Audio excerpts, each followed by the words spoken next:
En síntesis podemos decir que hay una decisión política de la estructura paramilitar del Urabá antioqueño de extender el fenómeno paramilitar hasta la zona del Meta y Guaviare o de los llanos orientales. Para esto realizan unas reuniones en enero del año 97 en la finca La 35 o la 15 o la 25, como les quieran nombrar allá, en donde trabajaba Carlos Castaño fundamentalmente.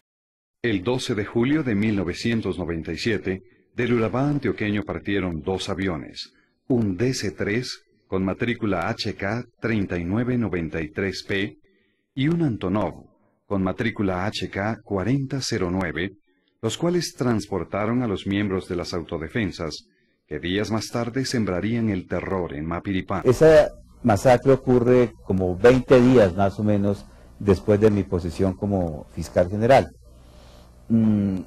Claro, esto con razón impactó al país. Yo tomé la decisión de comisionar al doctor Virgilio Hernández, que era el jefe de la Unidad de Derechos Humanos, y comenzamos a tener la dificultad en el sentido de que el ejército no permitía que los fiscales penetraran inmediatamente a la zona para averiguar lo que ha pasado.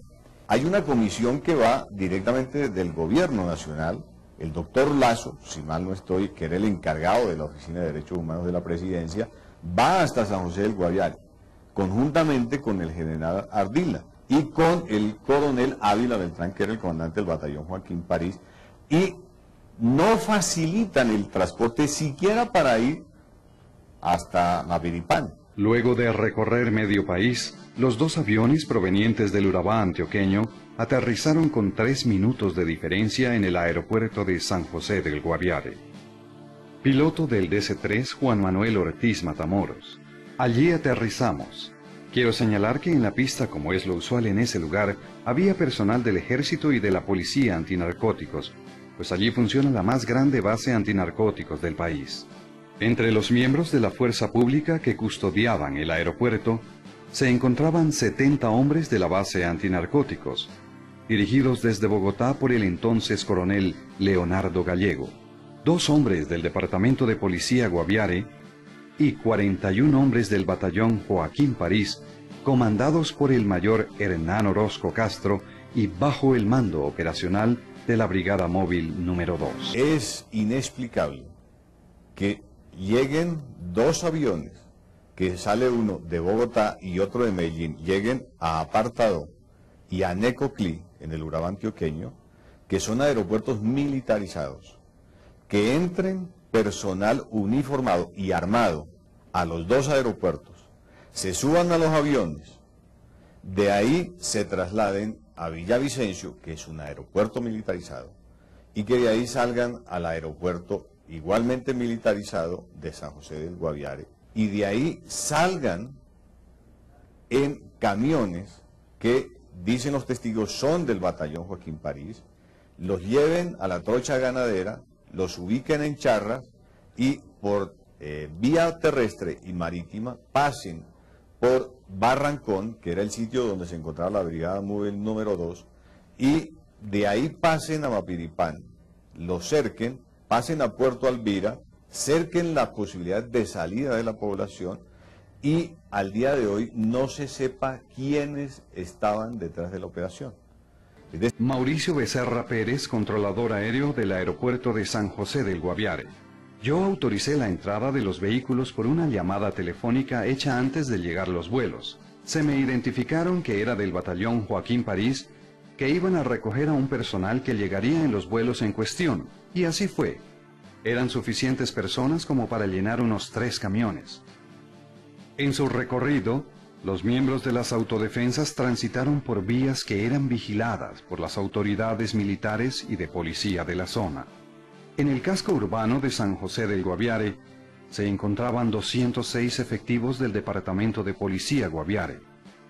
En las instalaciones del batallón Joaquín París residían para ese momento 324 uniformados, pertenecientes a ese batallón y a la Brigada Móvil número 2.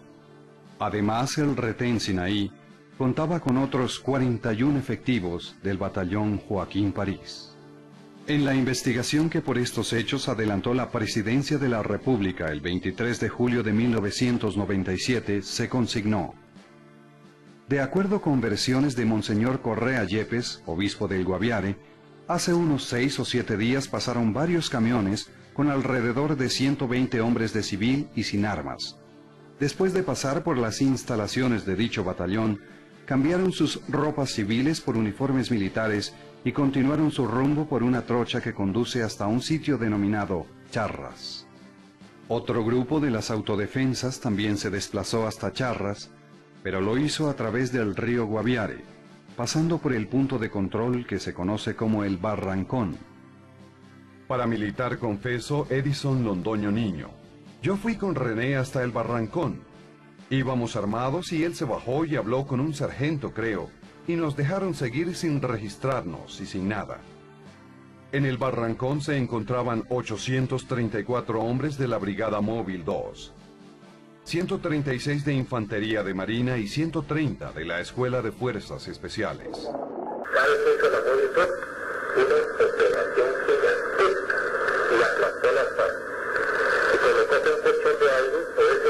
Para que te salieran los pasos. Esto es gravísimo, pero esto es un secreto. Y están en el exterior. Esta señora me da ahora que te va a llegar, lo que yo estoy diciendo es con pruebas. Y ellos con pruebas. Esta ahora van a tener los representantes de la FARC, donde yo vaya ya a la Corte Suprema de Justicia y les diga, vean, el ejército no solo no tiene vínculos, no solo no lo combatió, sino que combatió a las FARC, que las FARC no golpearan a los paros. Ese es el famoso Barrancón, ese es el río Guaviare. El tráfico estaba suspendido en este punto ubicado en la geografía colombiana. 3 batallones de la Móvil 2, la Escuela de Fuerzas Especiales, Comando, la tropa de élite, la Infantería Marina. La Infantería Marina no era un retén cualquiera, tenía un planchón sobre el río, las 24 horas del día. En la noche no había movimiento fluvial, estaba prohibido. De 6 de la tarde a 6 de la mañana estaba prohibido. Teníamos más de 12 norteamericanos en entrenamiento. Esta era una base estratégica. El 13 de julio sí pasaron los paramilitares con la venia de esas autoridades. En la noche del 14 de julio, se reunieron todos los miembros de las autodefensas en la inspección de Charras y comenzaron los desplazamientos de regreso por el río hasta Mapiripán, arribando al casco urbano de esta localidad en la madrugada del día siguiente.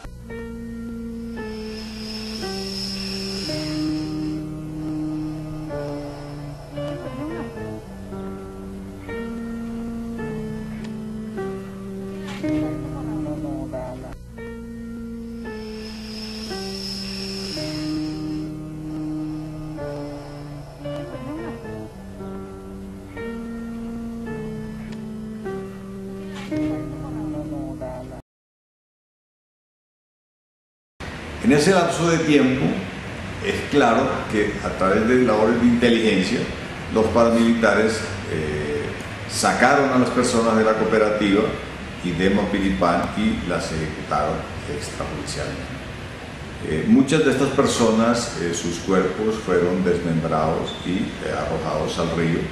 Sobre eso hay suficientes testimonios que acreditan esta situación. No hay una claridad total del número de víctimas en cuanto a que un solo núcleo pueda determinarse que estableció, por ejemplo, en la cooperativa se calcula entre 15 y 20 personas asesinadas en ese momento, y hay algunos testimonios de los familiares que corroboran esto. En el caso de Mapiripán en concreto, hay testimonios de paramilitares que hablan de 23, otros de 26, otros de 30. En el caso de Edinson Londoño, o en el caso de Pastor, creo que se llama el otro, o de Anaya, ellos hablan de 20 a 30 personas. El juez de Mapiripán específicamente habla de 26 personas que él logró identificar como capturadas en esa semana y llevadas al matadero. Si uno suma lo de la cooperativa y lo de Mapiripán, es fácilmente llegar a las 50 personas. El señor Carlos Castaño en su declaración pública habla de 49 personas que fueron, dicen ellos, ejecutados como guerrilleros. Pero la realidad significa y plantea claramente que estas personas fueron capturadas en situación total de indefensión, que fueron reducidas a la impotencia y después sometidas a toda clase de actuación de maltrato físico, de tortura en todos los órdenes y ejecutados extrajudicialmente. Muchas de estas personas al día de hoy se encuentran en situación de desaparición forzada.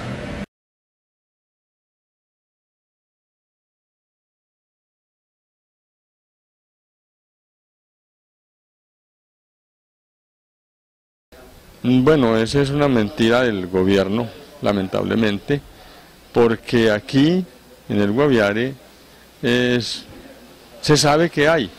Están muy escondidos, muy mimetizados, pero la verdad es que siguen actuando. Es como peligroso hablar de eso, ¿sí? La gente en general calla, no dice nada. La gente se suma a la idea de que aquí no hay paramilitares, pero a sabiendas de que sí los hay, ¿sí? Porque es preferible estar callados que hablar de esto abiertamente. Sí, personalmente lo vi andando por las calles de San José en carro blindado, escoltado por la policía y el ejército, y no pasaba nada. Inclusive tuve noticia de que estuvo participando en un consejo de seguridad.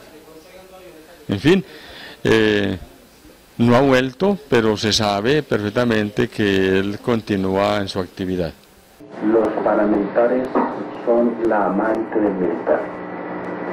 No se puede llevar a la casa, pero hay que tenerla.